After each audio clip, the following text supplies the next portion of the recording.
ډاکټر کلیم شینواري صاحب، زما یار اقبال حسین افکار صاحب او د پښتو بلبل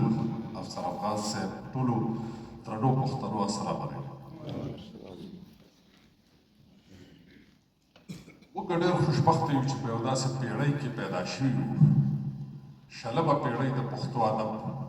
زرین دور، دا طلایي دور چې دی دې کې لوی شخصیتونه لیدلي او دومره لوی شخصیتونه هم لیدلي دي چې څوک یې تصور نشي کولی. په هغې کې چې یو زه شمارم نو هغه ماته ګرانېږي، خو تاسو ټولو ته پته ده ما پکې یو خاطر نه دی لیدلی او دا نور چې دي د دې شلمه پیړۍ کې چې پیدا کړم لوی لوی ادیبان دي ټول مې تقریبا لیدلي او خاطر چې کله وفات کېدلو زه وړوکی وم. د دغه زرین دور چې دی د دې یو څو نښې پاتې دي، د شمار یو څو دانې دي او یو دانه پکې زموږ مشر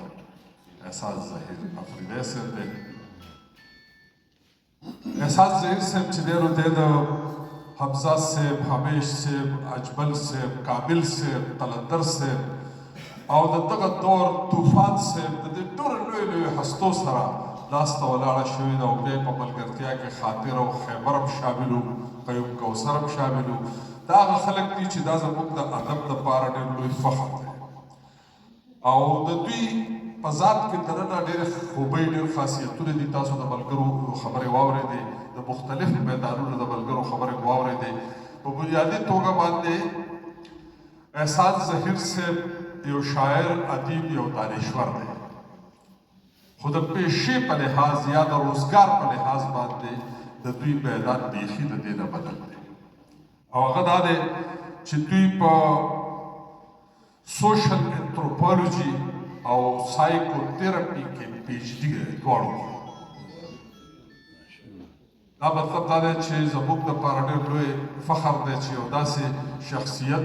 په ادب کې ورکړه کوي نو هغې د هغه تجربو په بنیاد هم کوي. د دې نه علاوه دا ډېرو ملګرو ووایي چا وایي زه یې دومره پېژنم او چا وایي زه یې پوره پېژنم. د هغې وجه دا ده چې موږ هلکانو په وخت کې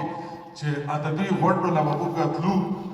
په خیبر کې، په پېښور یونیورسټۍ کې، په دې کې به غونډې ادبي کېدې نو په هغې کې به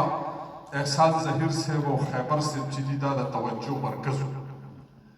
او د احساس ظهیر صاحب خپل یو سټایل و. په هغه وخت کې هم ډاکټر احساس ظهیر و. اوس اندازه کوئ چې دا څومره زمانې موږ چې کله هلکان وو او بلکل د کالج سبق هم وی هغه وخت کې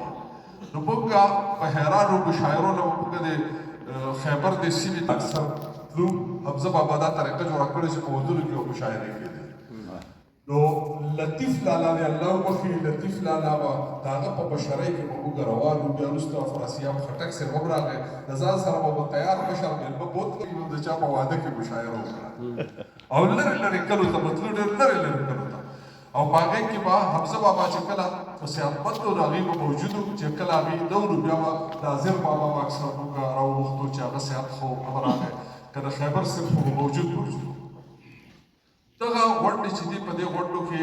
بیا یو وخت کې احساس ظهیر صاحب ورک شو او چې کله دوی ورک شو نو ما به د خیبر صاحب نه بیا تپوس کوو نو هغه راته وایي چې هغه تللی دی بهر. نو د دې شخصیت دننه چې الله پاک کوم خاصیتونه اچولي دي د هغې زه مختصر ذکر کول غواړم. د دې سره سره د دغه 2 پی ایچ ډي نه علاوه دیو ایم ایس هم کړی دی په مینجمنټ سټډیز کې، داسې نه کړی او د هغې سره سره یې د یو این ډي پي دپاره هم خدمات شته په پاکستان کې د کنټري ریپرزنټیټیو په طور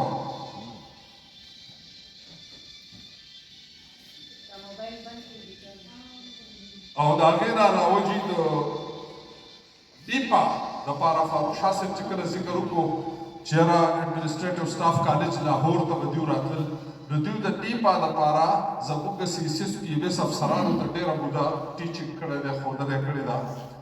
دا اوس د الله مهرباني ده چې هغه کار زه کوم کوم چې دوی پرېښی دی د دوی خو ورته په بله کې یا جی د پېښور یونیورسټۍ د سوشل ورک، سوشیالوجي، انتروپولوژي د طالب علمانو رهنمایي کړې ده د ایم فل پي ایچ ډي د بچو نو هغې کې هم د دوی ډېر لوی لاس دی. دوی ته یو ځل آفر ورکړی شوی و چې یاره دلته پروفیسر شه د ډاکټر متین دور غالبا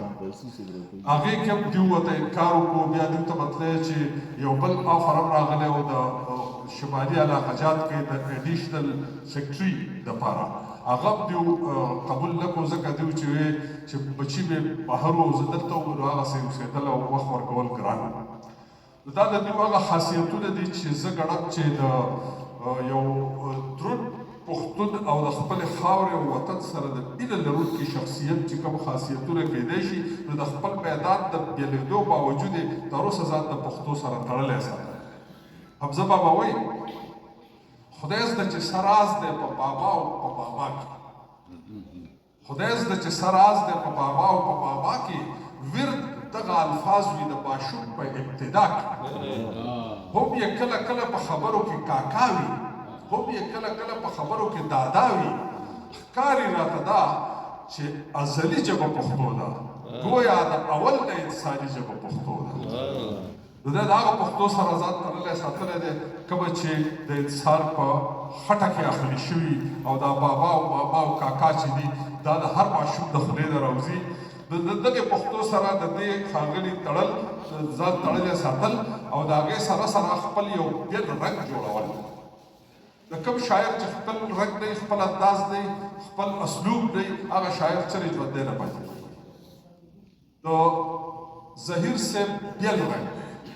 بله دا ده چې د ده دا رندانه شوخي او دا آزاد خیالي چې ده دا د ده یو خپل ځانګړی خاصیت دی دا خاصیت په ډېرو کومو شاعرانو کې چېرته په خوشحال خان بابا کې و یا په غني خان کې و یا په اشرف مفتون کې و او دا پکې زموږ سره اخري نښه پاتې دی یو ده خبره هم او هغه و مجذوب صاحب عبدالرحیم مجذوب کې هم دا خاصیتونه په خپل رنګ کې موجود نو داسې شخصیتونه چې دي دا پیدا کېږي موږ خو عجیبه غوندې خلک زه ان سی اے ته چې لیکچر لازم نیشنل کالج آف آرټس لاهور ته هلته چې زه په وړومبي ځل لاړم نو هغې ما ته لیکلي چې یاره داسې یو نیم سل پورې سټوډنټان به فرشي کلاسروم به زه چې لاړم یو کرسۍ پکې پرته وه ماته او باقي فرشي کلاسروم او پروفیسران یې په ځمکه ناست وو د شاګردانو سره یو دیوال په هغې کې په شاګردانو کې یو دوه کسان داسې یو کس داسې چې هغه تسبیح اړولې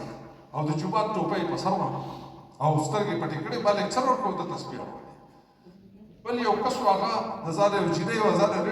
انډین جوړه کړې وه او سر باندې سه ټینا غوندې لګېدلې وه او داسې ناسته وه ما دوه درې ځله اراده وکړه چې یاره دا کوم چې سنجیده سټوډنټان نه دي دا د کلاس نه وباسه بیا مې یاره په وړومبي ځل راغلی به نو اوس مې زه لهجه جوړه نه کړم نو بس غلی پاتې شو چې کله هغه لیکچر زما ختم شو نو هغه انچارج پروفیسر ته وایي چې یاره دا څه سټوډنټان پکې سنجیده نه وو د دې څه وجه ده دا راته ویې لکه مثلا په یاره یو پکې تسبیح اړولې سترګې پټې کړې ما لیکچر ورکړو زه تسبیح اړوم او بل چې و هغه پکې ځان ریډیټ جوړه کړې وه یو څو کردارونه پکې راسو هغه وخندل هغه ویل دا دوی ته اساینمنټس ورکوو آرټ کالج دی موږ ورته اساینمنټ ورکوو چې ته به د مولا په کردار کې ټوله ورځ تېرې او بیا ماښام یا په سبا ورځ د ده ملګرو له پروفارمې ورکړو چې اوس د ده په باره کې تاسو دا پروفارمه ډکه کړئ چې ده دا کردار څنګه وکړو ټوله ورځ به دی په دغه کردار کې پاتې کېږي که ده دا کردار کامیاب وکړو نو دله ډېرې نمبرې ورکړی شي او که ده ناکام وکړو نو دله لږې نمبرې ورکړی شي ما ورته وایي د دې څه فایده ده وایي دی آرټسټ دی تخلیقکار او دا هنر چې دی دا په دوه برخو کې ویشت دی یو ته وایي کریټیو آرټ او بل ته وایي پرفارمنګ آرټ نو پرفارمنګ آرټ نه وایي چې بل چا تخلیق کړی او تا هغه پرفارم کړي لکه ګلوکار چې سندره وایي نو شاعر تخلیق کړی موسیقار تخلیق کړی او ګلوکار یې وایي لکه اداکار چې کوم اداکاري کوي او ډرامانیګار لیکلي وي او ډایرکټر ډایرکټ کړي او هغه بیا پې کوي دغه ته وایي پرفارمنګ آرټ او چې کوم کریټیو آرټ دی یا شاعر چې کوم کار کوي موسیقار چې کوم کار کوي یا مصور چې کوم کار کوي د تخلیقي هنر د تخلیقي هنر چې دی دا چې څومره دی ډاډه تخلیق وکړي دی د ریسټرکشنز نه دی د پاټکونو نه بچ شي او دی تخلیق وکړي د هغه اعلی تخلیق دی چې د دوی خپل رنګ دی دا هغه خلک دی چې د دوی یو اثر دی دا هغه خلک دی چې د دوی د خاورې د مینه چې ده د دوی په خټه کې اخلې شوې ده د خپل قام او د وطن مینه د دوی نه موږ زده کړې ده د خپلو خلکو سره مینه د دوی نه موږ زده کړې ده د هغه ګلوري ده یقین وکړئ چې د دې ټولو سره زبیر اسد صاحب ګواه دی تاثیر صاحب هم ناست دی دې مشرانو ټوله نه به موږ چې تلو او چېرته به ملاقات کېدو نو د هغوی نه به موږ یو ډېر زبردسته سرمایه اخیسته او دا سینه به همداسې ډکه وه چې راتلو به هر یو بابا نه چې به لاړو که هغه غني خان و که هغه حمزه بابا و که هغه قلندر صاحب و که هغه اجمل بابا و که هغه دیش صاحب و که هغه ګران صاحب و که هغه خیبر صاحب و یو همداسې پسې ځئ چې کم کم یو تاسو ګورئ په هغې کې دننه د جذباتو د محبت د مینې د احترام یوه خزانه پرته وه او دا زموږ هغه خزانې دي چې یوه خزانه زموږ نه په یورپ کې پرته ده خو هغه اوس هم زموږ ده موږ پرې فخر کوو چې دا خزانه اوس هم زموږ ده زه ډېر خوشحاله یم او په دې شعرونو خپله خبره ختموم چې حمزه بابا فرمایي چې پرېنوځي په ښکته پښتنو پښتو چې پرېنوځي په ښکته پښتنو پښتو کړئ جګه تر اسمانه بیړنو پښتو کړئ سور داسې تارونه د ملت د رباب چې هره پرده غږ کړي چې پښتو